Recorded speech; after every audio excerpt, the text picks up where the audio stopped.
చంద్రబాబు నాయుడు గారి జూబిలీకింత ఆయనకు సంబంధించిన ఎమ్మెల్యేలకింత ఆయనకు సంబంధించిన బెనామీలకింత అందరూ పంచుకుంటా ఉన్నారు.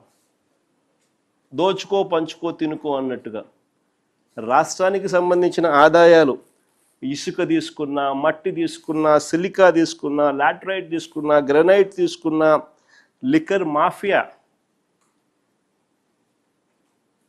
ద్వారా లిక్కర్ ఆదాయం తీసుకున్నా, లేదా ప్రభుత్వ భూములు ఎడాపెడా నచ్చిన వారికి నచ్చిన రేటుకు ఎడాపెడా అమ్మే పరిస్థితి తీసుకున్నా, ఇలా వనరులన్నింటినీ కూడా దోచేస్తూ ఉన్నారు. కాబట్టి రాష్ట్రానికి సంబంధించిన ఆదాయాలు రాష్ట్రానికి రావడంలా. మరోవైపు చూస్తే ఆయనకో విమానంతో పాటు ఒక హెలికాప్టరు, ఆయన కొడుక్కో విమానం, ఆ విమానంతో పాటు ఒక హెలికాప్టరు, తర్వాత ఆయనకు మద్దతు ఇస్తూ ఉన్న ఆయన గారి డిప్యూటీ సీఎం పవన్ కళ్యాణ్ గారికి ఆయనకు ఒక విమానం, మళ్ళీ ఆయనకు ఒక హెలికాప్టరు, అందరూ గాల్లోనే. ముఖ్యమంత్రి గారు కొడుకు ఒక పూట విజయవాడలో ఉంటే మరో పూట హైదరాబాద్లో ఉంటాడు, ఇంకో పూట ఈ కొడుకు క్రికెట్ మ్యాచ్ కోసం పక్క దేశం వెళ్ళి కొలంబోలో మ్యాచ్ చూస్తాడు రాత్రికి, మరుసటి రోజు ఉదయం మళ్ళీ విజయవాడలో ఉంటాడు, మళ్ళీ ఆ సాయంత్రం విజయవాడ నుంచి ఢిల్లీకి పోతాడు. అంతే, ప్రైవేట్ విమానాలే. దేశంలో బాధ్యతాయుతమైన పదవుల్లో ఉన్న వాళ్ళు ఇలా జల్సాలు చేసిన సంబరాలు ఎక్కడైనా ఉన్నాయా?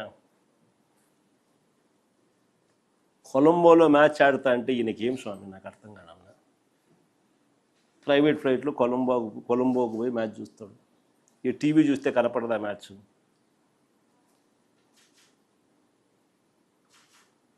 సరే, క్రికెట్ అభిమానివే అనుకో, టీవీ చూస్తే కనపడదా? నేను కూడా నిన్న టీవీలోనే చూసిన మ్యాచ్.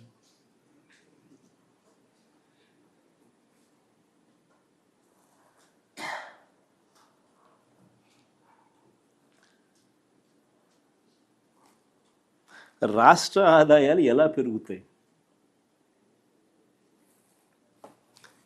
ఇక రాష్ట్ర అప్పుల విషయంలోకి వస్తే మళ్ళీ అవే గోబెల్స్ ప్రచారాలు. చంద్రబాబు నాయుడు గారి నైజం నిజంగా కుక్కతోక వంకరే.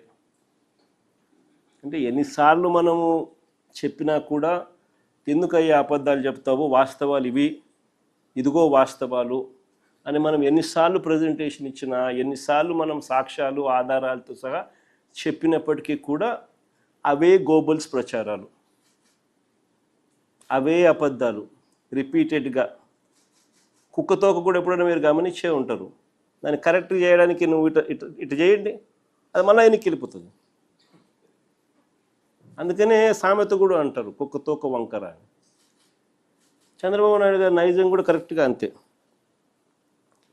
మొన్నటి బడ్జెట్ ప్రసంగంలో కూడా ఏకంగా 9.74 లక్షల కోట్లు అప్పులు మేము మిగిల్చామంటారు. బడ్జెట్ ప్రసంగంలో వీళ్ళన్న మాటలు అసలు నిజాలేంటో తెలుస్తాయని, రాష్ట్రానికి సంబంధించిన అప్పులు ఎంతుంటాయో రాష్ట్ర ప్రజలకు ఎక్కడ తెలిసిపోతుందేమోనని ఏకంగా బడ్జెట్ పేపర్స్లో అప్పులకు సంబంధించిన టేబుల్ వాల్యూమ్ నెంబర్ 6 ఈ బుక్లో ఉంటుంది. వాల్యూమ్ నెంబర్ 6 బుక్లో దీనికి సంబంధించిన టేబుల్ పూర్తిగా ఎత్తేసినారు, కనపడదు. ఇది ఎప్పుడు జరగదు మామూలుగా. నేను ఆశ్చర్యంగా చంద్రబాబు నాయుడు గారిని ఒకటే అడుగుతా, అయ్యా చంద్రబాబు నాయుడు గారు, ఇక్కడ దాచిపెట్టవచ్చు కానీ మీరు ప్రజెంట్ చేసిన